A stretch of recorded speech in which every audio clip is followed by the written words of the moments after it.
Hey guys, this is Comic Uno and Comic Frontline, and today I'm doing Comic Uno episode 212. And this show will review all the comics I read this week in one show. So we go worst pick of the week to best pick of the week and everything in between. This week I had a little lighter than usual, 18 books, so let's get started. Number 18 is Cable issue 150. Now, I did drop Cable for like an issue or two because I knew this upcoming storyline was coming up, and I did not really like the last creative team that was on the comic. I wasn't really interested in that arc, and this felt very 90s Cable, so it really depends on your fandom of Cable. Now, I like the more modern stuff with Cable, because Cable is just, I'm saying Cable a lot, but Cable is just a very 90s type character, so it just depends on what fandom you have for Cable. But also, I don't know if it's really a compliment to say this is very 90s for a comic book. It just felt like the artwork was simplistic, it was kind of bulky, the storyline took a long time to get a hook, and honestly, I didn't feel a hook for the book at all. I didn't really care about the teammates coming together, because essentially, that's what the book was just teammates coming together, and I was just pretty bored with it, so I probably won't get the next issue of Cable. But moving on to number 17, which is Peter Parker, the Spectacular Spider-Man issue 5. So, this is another book, I really want to like it because I do like the idea. It's the balance between Peter and Spider-Man, and it's a more comedic book. But the artwork is not doing it for me. I think it's very simplistic. I don't really like the colors. I don't think they mesh very well. And a lot of this issue is just action. It's, Peter and her sister fighting the Vulture. And they try to throw in comedy, but the balance between comedy and action are not really well done here. The only moment I really liked was between Betty and Flash. I liked that because we don't get to see enough scenes with them. And I guess the J. Jonah Jameson saying hi to Peter and wanting to talk to Spider-Man was interesting, but not really interesting enough for me to fully enjoy this issue. And then the cliffhanger, we already knew that Peter Parker was going to be arrested, so that wasn't much of a cliffhanger because, again, we knew that was going to lead us into Marvel Legacy. So yeah, I just wasn't a big fan of this one. I gave it 2 stars, and that is number 17. Moving on to number 16, which is Batwoman issue 8, which tends to be a lot lower. Still debating if I want to drop this book or not, because right when I was going to drop it, I actually really enjoyed the issue, and then it kind of went back to what it was. But the artwork is really solid. It definitely is a nice, darker tone to the book. But I didn't really care about her head trip or any of the supporting characters introduced in Batwoman, so just not a fun journey for me. I just want to get her go back to, just being Batwoman and going back to Gotham. I don't really care for what's been going on in the series so far. So I gave that one 2 stars, and that was number 16.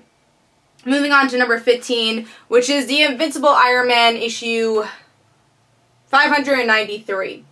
So, this is the start of finding Tony Stark, but really it doesn't feel any different from what we've been getting from Iron Man before. You got some Riri, you got some Mary Jane, you got some of the Mother, and they're figuring out, oh, what happened to Tony? He's been kidnapped. And essentially that's all that happens in the issue. It takes that long just to get that accomplished, and you get a little bit of Infamous Iron Man. If you've been reading that book, you liked it, you get a little tease of that.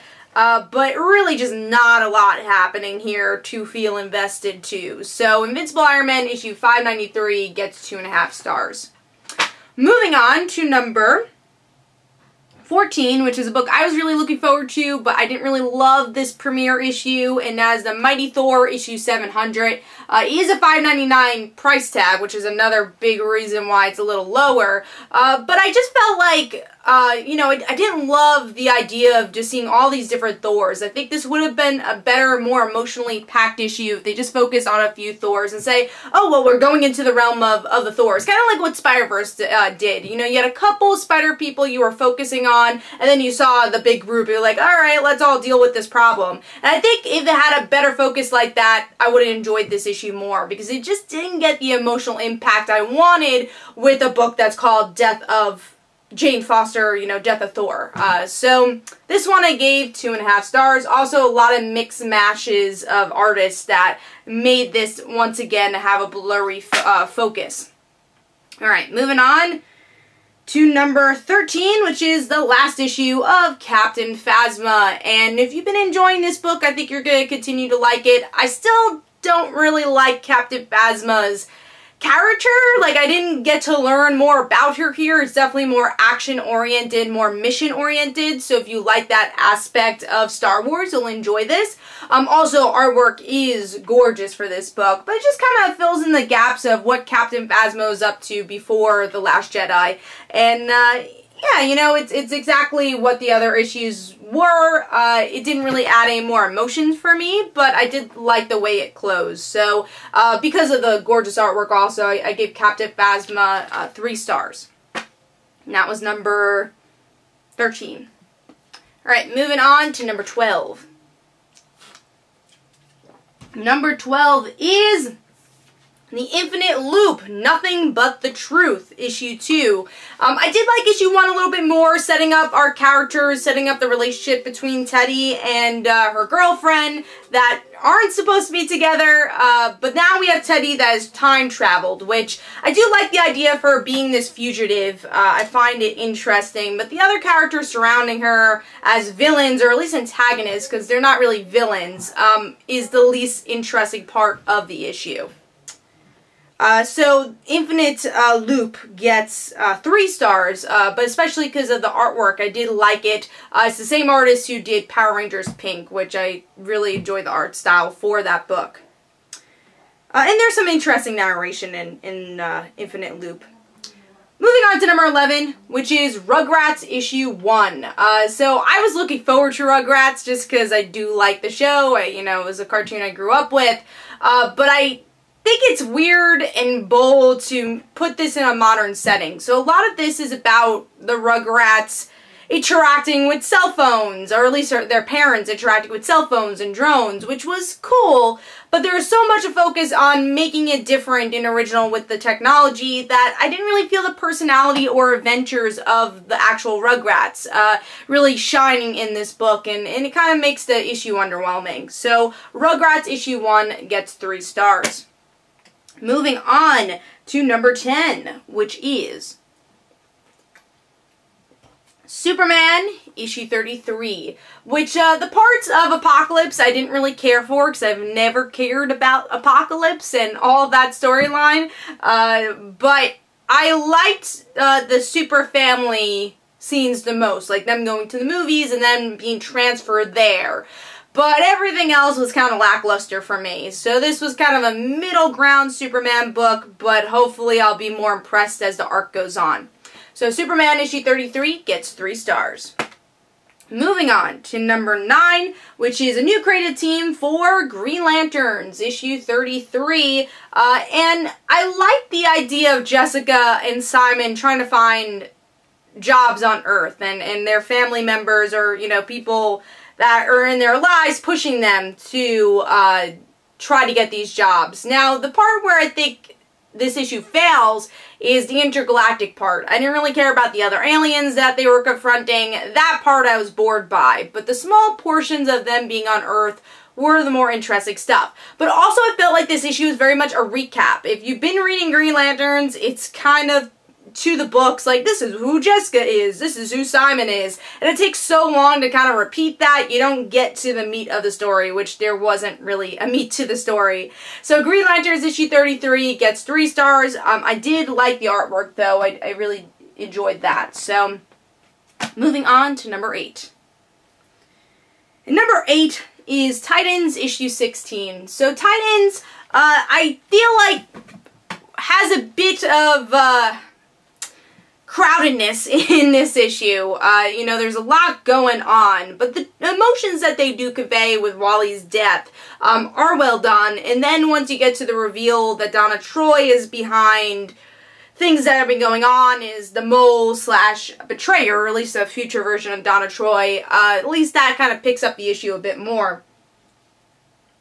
Artwork solid too, but again, there are portions of the issue that do feel a bit too chaotic, that they're trying to fit way too much in the issue. So Titans issue 6 gets, issue 16 gets 3.5 stars. Moving on to number 7, which is Batman issue 33, which was a pretty solid issue. I especially like kind of the small moments between Catwoman and Batman now that they are engaged. I don't really care about the setting they're going to, but it does get a bit more interesting when we find out that they are looking for Talia al Ghul, so that will be a very interesting interaction. And I like the Robins interacting with Alfred. That was fun. I still feel like Batgirl should have been there. I don't love that Barbara was excluded, but I did enjoy those moments. Those were pretty fun. So overall, I thought it was a solid issue. Batman issue 33 gets 4 stars. Alright, now we're moving on to number 6, which is Kill or Be Killed, issue 13, which really delivers a solid, slow burn, getting us finally to the bigger picture of this series, because we are meeting up to the present by the end of this issue. And I do like that we get to learn more about our main character's father, and we find out that he had a son, and it's our main character analyzing his own brain and his relationship with his father by doing so. And that's definitely an interesting aspect of the issue. And again, I like the narration structure of going back to the past and thinking about the past as we're in the midpoint of the storyline. I feel like that's pretty creative and really used well with issue 13. So Kill or Be Killed issue 13 gets solid 4 stars, and that is number 6. Moving on to number 5. A book I reviewed on Comic Frontline, which is XMen Gold issue 14, which is just a really solid issue. I do like the artwork a little bit more for XMen Gold compared to XMen Blue. And I like just the throwback of the issue, where we get to see Kitty in her Shadowcat outfit, but also progression for the current storyline, like Kitty and her group finding out that Cyclops and his group have been working with Magneto, and him realizing, oh god, maybe this was a bad idea.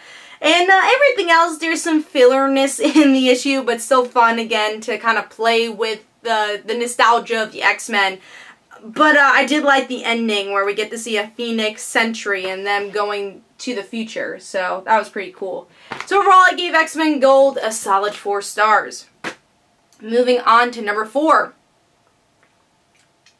Which is Injustice 2, issue 12. And, you know, we have a lot of emotional stuff here where Alfred is finally back and tells Damian and Batman, hey, you guys are stubborn, please make up and let's move on. And then Blue Beetle making the worst mistake possible and just, like, pretty much blowing up Ra's al Ghul's area. And, that destroys a lot of plans, and now it looks like things are going to shit more than it was because of Blue Beetle. So, a lot of cool character interactions here that just kind of intensifies the situation, but I especially like the Alfred stuff the most. So, Injustice 2, issue 12 gets 4 stars. Alright, moving on to number 3, which is Spider-Gwen issue 25. And this was a very solid issue to introduce us into the Gwenom storyline. Because we get to see, you know, Gwen really dealing with the raw emotions of being Venom. And her just wanting revenge but knowing it's wrong. You know, she's like, I want this thing out of me, but I also just want revenge for my father. Because she doesn't have anyone around her to really tell her what's right. And she has this full-on guilt since the beginning that she's been Spider-Woman. It's just kind of coming to the surface even more. But then you have other characters that are really interesting here, like the Punisher finally understanding that Matt Murdock is a bad guy and actually ends up helping Spider-Woman not to be a killer, which was really interesting. Then you have Mary Jane and Aunt May kind of helping Gwen from the outskirts and hopefully actually interact with her very soon because it's something Gwen needs. So overall, I thought this was a very solid issue and very excited to see where the Gwenom arc goes. So Spider-Gwen issue 25 gets 4 stars. Moving on to number 2, really happy to see this book so high. And that is Invincible issue 141, which was a really emotional issue here where we get to see Mark and his father say their last goodbyes. It's his father on his deathbed. And I love this line where his father says, you changed me, change them. And that's why it's important you be the leader for our people. And I love that. You know, it's Mark not wanting that for his family, not wanting it for himself, but then understanding what his father is saying. So it really goes back to what their relationship was when the series started and seeing how it ends. It really, I feel like, wraps up what Invincible was when it began, which was a story about father and son, and, you know, obviously it kind of grew into other stuff also, but that was kind of the prime thing. That was the prime theme of this book. So I thought this was a really well done emotional issue, not just with Robert Kirkman's script, but also Ryan Ottley's pencils were really well done here, expressing that emotion. So, Invincible issue 141 gets 4.5 stars, and as number 2, glad to see that this last arc is picking up a little bit more compared to the previous issues.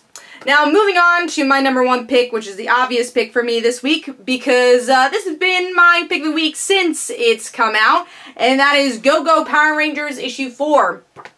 I love this series. It packs so much good stuff into this book without feeling crowded. We have the origins of Kimberly's Salad Girl storyline. We have Matt being overtaken by Rita. We have the Power Rangers fighting with their Zords, trying to figure out a way to make the Megazord, or at least fight this big monster without Jason. So there's such a, you know, good amount of character work here for, you know, Kimberly, Zach, who just, you know, doesn't understand why he wasn't picked as leader, but also takes the leadership role in this issue. We have, you know, some nice moments with Jason, where he's kind of being more of a hero without being a ranger, but then obviously sneaking off and being the Red Ranger. And, you know, just Rita being more than that mustache-twirling villain is so interesting. I love that. I love that she's playing more of a chess game than anything. And then you have the the wild card of Matthew, and you just don't know what direction his character is gonna go. Artwork was so good. Story was really well done. It's just such a nice balance, this issue, with not just, you know, the action and the character work, but also the team really feeling like they all can shine in certain issues. So in this issue especially, we get a lot of them shining. So Go-Go Power Rangers issue 4 gets 4.5 stars, and that is my pick of the week. Hopefully you guys enjoyed. This is Comic Uno and Comic Frontline, and of course I'll have Comic Uno episode next week, and I'll see you guys later. Don't forget to follow me on Twitter. Don't forget to like my Facebook page. Also, description below, there are links for my comic book, Like Father, Like Daughter, and don't forget to like the Facebook page of Like Father, Like Daughter, and I'll see you guys later. Bye.